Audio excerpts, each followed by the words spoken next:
নমস্কাৰ কৃষক বন্ধুসকল, আমাৰ ইউটিউব চেনেল প্ৰণৱজ্যোতি এগ্ৰিটেকলৈ আপোনালোকক স্বাগতম জনাইছোঁ। নমস্কাৰ জনাইছোঁ। মই প্ৰণৱজ্যোতি প্ৰধান।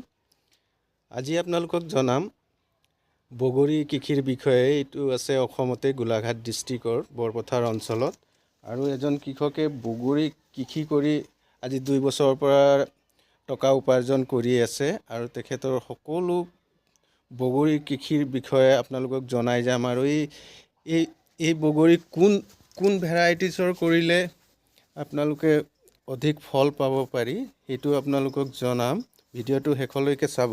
যদি আমাৰ চেনেলত আপুনি নতুন হয় তেন্তে হ'লে আমাৰ চেনেল ছাবস্ক্ৰাইব কৰি দিব, যাতে আমাৰ কৃষি সম্পৰ্কীয় ভিডিঅ'বিলাক আপোনালোকৰ ওচৰত গৈ পায় আৰু আপোনাৰ কৃষি ক্ষেত্ৰত যাতে সহায় হয়। তো আপোনালোকে যি দেখিছে এয়া হৈছে কাশ্মীৰী বলচুন্দ্ৰী।